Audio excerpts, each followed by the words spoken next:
अस्सलाम वालेकुम dear students. आज हम एक प्रॉब्लम सॉल्व करेंगे ऑन कैस्टिग्लियानोस थ्योरम। यहाँ पे हम मिड स्पैन पे पॉइंट सी पे हम फाइंड करेंगे वर्टिकल डिफ्लेक्शन। क्वेश्चन आपके सामने है और लोडिंग और सब कुछ सारी चीज़ें मेंशन है।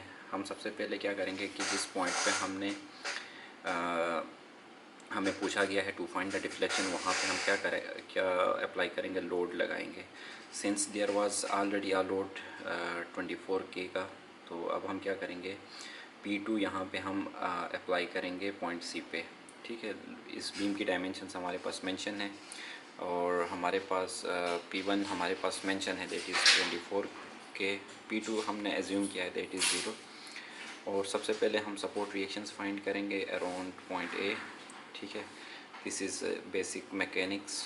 आई होप आप यहाँ से अगर आप खुद भी सॉल्व करना चाहोगे तो you can easily solve D Y. इसी तरह हम summation of F Y is equals to 0 करके हम सेकेंड इक्वेशन बनाएंगे एंड ए वाई हमारे पास आ जाएगा यहाँ पे जैसे हमें मेंशन है 0.667 P1 प्लस 0.5 P2। अब उसके बाद हम फर्स्ट काम क्या करते हैं, सेक्शंस हम कटिंग सेक्शंस हम डिफरेंट पॉइंट्स पे हम क्या करेंगे, सेक्शंस काटेंगे। यहाँ पे शो भी किया गया, फर्स्ट सेक्शन यहाँ पे, सेकंड यहाँ पे और थर्ड यहाँ पे। तो हमारे पास अगर हम फर्स्ट सेक्शन की बात करें तो कहाँ से कहाँ तक है, 0 से स्टार्ट हो रहा है और मैक्सिमम 6 तक है। ठीक है, और सेकंड हमारे पास क्या है, हमारे पास यहाँ पे हम अगर हम देखेंगे तो हमारे पास जब सेक्शन काटेंगे तो ए यहाँ पे हमारे पास सपोर्ट रिएक्शन ए वाई है और यहाँ पे देखें तो हमारे पास A Y is creating a clockwise movement. तो हम इसको इस टू काउंटर दिस मूवमेंट यहाँ पे हम एक anticlockwise movement M show करवाएंगे। यहाँ से यहाँ तक का डिस्टेंस एक्स है और हम इसके लिए मोमेंट इक्वेशन बनाएंगे। एंटी क्लॉकवाइज मोमेंट हम नेगेटिव लेंगे माइनस एम, ये वाला एम है, ए वाई इंटू डिस्टेंस कितना है, एक्स है। ठीक है, तो ये हमारे पास इक्वेशन बन जाएगी। ए वाई की यहाँ पे वैल्यू पुट करेंगे जो हमने अभी फाइंड किया था पीछे, ये एम की इक्वेशन बन गई। फिर सेकंड सेक्शन में हमारे पास कहाँ से कहाँ तक है, 6 to 9, 6 to हमारे पास यहाँ से 0 से 6 तक ये है, 6 से हमारे पास यहाँ तक कितना है, यहाँ तक 3 तक, 6 + 3 9, तो हमारे पास 6 to 9 हम यहाँ पे सेक्शन काटेंगे। ठीक है, तो यहाँ पे हमारे पास P1 लोड है एंड यहाँ पे हमारे पास A Y is again clockwise, तो यहाँ पे एक एंटी क्लॉकवाइज एम शो कराएंगे और यहाँ से यहाँ तक हमारे पास डिस्टेंस 6 है और यहाँ से यहाँ तक हमें वैसे तो 3 है टोटल पॉइंट हमारे पास पॉइंट सी तक, लेकिन हमें नहीं पता है कि हम बीच में हम कहीं पे सेक्शन काट रहे हैं, यहाँ पे कहीं पे। तो यहाँ पे हम क्या करेंगे, इसको x माइनस से यहाँ पे हम करेंगे x माइनस 6। ठीक है, टोटल डिस्टेंस x है, x में से 6 माइनस करेंगे तो we will get this distance. इसकी जो मोमेंट इक्वेशन बनेगी हमारे पास, ये वाली इक्वेशन बनेगी। ठीक है, 0.667 P1 plus 0.5 P2 into X minus P1 into X minus 6। Just हमारे पास मोमेंट का फॉर्मूला यूज़ करेंगे and we will find this equation. और उसके बाद हमारे पास जो फाइनल इक्वेशन बनेगी 0 से 9 तक की है। ठीक है, 0 से 9 तक कैसे है मैं बताता हूँ आपको। 0 से 9 तक देखें तो यहाँ पे हमारे पास देखें, यहाँ पे मैक्सिमम कितना हमारे पास डिस्टेंस है 9, तो यहाँ से 0 से स्टार्ट होगा और यहाँ तक मैक्सिमम 9। तो अगेन यहाँ पे बीच में हमने एक सेक्शन काटा है, तो यहाँ पे हमारे पास जहाँ पे सेक्शन काटा है यहाँ पे मोमेंट एंटी क्लॉकवाइज है, तो जहाँ पे सेक्शन कटेगा वहाँ पे मोमेंट कैसा होगा, एंटी क्लॉकवाइज होगा to balance this anticlockwise moment. और यहाँ से तक का डिस्टेंस कितना होगा, x होगा।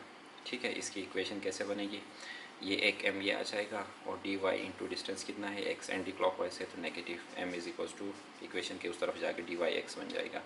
अब dy हमने फाइंड किया था तो dy की वैल्यू आई थी ये, तो उसको हमने यहाँ पे पुट किया है dy की वैल्यू इंटू x। अब हमारे पास जो थ्योरम है, ठीक है, वो क्या है, हमारे पास u is equals to 1/2 EI into हमारे पास 0 से लेकर b तक m² into D of x है। ठीक है, ये है। अब हम क्या करेंगे, यहाँ पे हम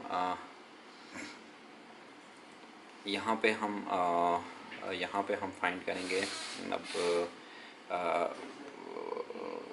हम यहाँ पे स्ट्रेन एनर्जी हम फाइंड करेंगे, बट यहाँ पे हम क्या कर रहे हैं, जो m है फॉर ईच सेक्शन वो हम यहाँ पे प्लेस करेंगे। ठीक है, यहाँ पे हम 0 से 6 तक है और हमारे पास एंड यहाँ से यहाँ तक हमारे पास फर्स्ट मोमेंट इक्वेशन बनेगी जो 0 से 6 तक के लिए हमने फाइंड किया था, प्लस 1/2 EI 6 to 9, फिर आगे मोमेंट की इक्वेशन ये वाली, ठीक है।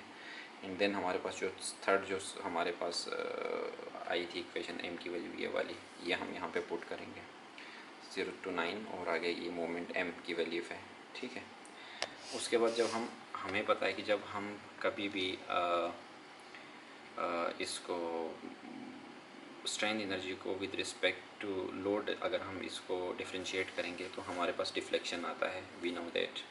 तो अब यहाँ पे क्या होगा, इसको जब हमने डिफ्रेंशिएट किया एंड इस यहाँ पे जब विद रिस्पेक्ट टू लोड जब हमने P2 जो लोड है उसके रिस्पेक्ट से हमने इसको डिफ्रेंशिएट किया, तो वी विल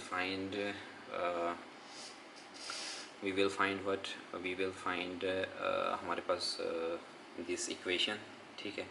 हमारे पास जब विद रिस्पेक्ट टू P2 करेंगे तो जहाँ जहाँ पे P2 आ जाएगा उसी हिसाब से करेंगे। तो हमारे पास ये देखें स्क्वायर है यहाँ पे, जैसे कि यहाँ पे था पिछली इक्वेशन में, तो ये 2 शुरू में आ जाएगा x, और जब D del into del P2 के हिसाब से इसको डेरिवेट करेंगे तो जहाँ जहाँ पे P2 ये P1 है तो ये तो 0 हो जाएगा, यहाँ पे P2 0.5 into x 0.5 into x.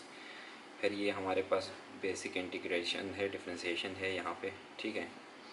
इसको हम सॉल्व करेंगे फर्दर, तो हमारे पास इसी तरह हम जो 0 से 9 तक के लिए भी सेम काम करेंगे, और हमारे पास जो लास्ट है 0.5x वहाँ के लिए भी सेम काम करेंगे। और यहाँ से हम अगर इसको बेसिक इसको सॉल्व करेंगे, यहाँ पे पॉज करके एक दफ़ा खुद ही आप ट्राई कर सकते हो बाय योर सेल्फ। यहाँ पे सॉल्यूशन मैंने बताया है कैसे करते हैं। डिफ्रेंशिएशन वाले आपके पास टॉपिक्स में आपने इसको बहुत अच्छे से पढ़ा होगा, डिफरेंशियल इक्वेशंस में ये टॉपिक्स तो बहुत बेसिक हमारे पास मैथमेटिक्स है यहाँ पे। तो इसे सॉल्व करने के बाद हम क्या करेंगे, हमारे पास जो फाइनल इक्वेशन बनेगी जो कि कैसी थी, I will show you up. हमारे पास जो फाइनल इक्वेशन बनेगी वहाँ पे हम क्या करेंगे, we will put the value of P1 और P2। जैसे कि हमने शुरू में P1 की वैल्यू 24 के जो मेंशन थी वैल्यू, और P2 हमारे पास इसकी वैल्यू 0, तो हमने यहाँ पे पुट किया and then we got our answer, ठीक है। इसे आप खुद भी चेक करें, P1 की वैल्यू पुट करके और P2 की 0 पुट करके, तो you will find the final answer as this, ठीक है। यहाँ पे इसकी वैल्यू इस तरह की आ जाएगी फाइनल। यहाँ पे आप एक तो फिर मैं क्लोज करके जूम कर रहा हूँ, और इसे पॉज करके खुद एक दफ़ा ट्राई करें टू सॉल्व दिस पोर्शन। तो हमारे पास यहाँ पे इसकी वैल्यू आ जाएगी ये वाली, ठीक है। अब यहाँ पे EI की वैल्यू है, ठीक है। EI वैल्यू हम यहाँ पे इससे डिवाइड करेंगे, EI की जो वैल्यू है तो हमारे पास ये 0.029 फिट हमारे पास इसकी वैल्यू आ जाएगी। इसको इंचेस में कन्वर्ट करेंगे तो 0.357 इंचेस इसकी यहाँ पे डिफ्लेक्शन आएगा। It was a basic problem. तो हमें कभी दूसरा प्रॉब्लम करेंगे ऑन स्लोप। तो till then thank you so much.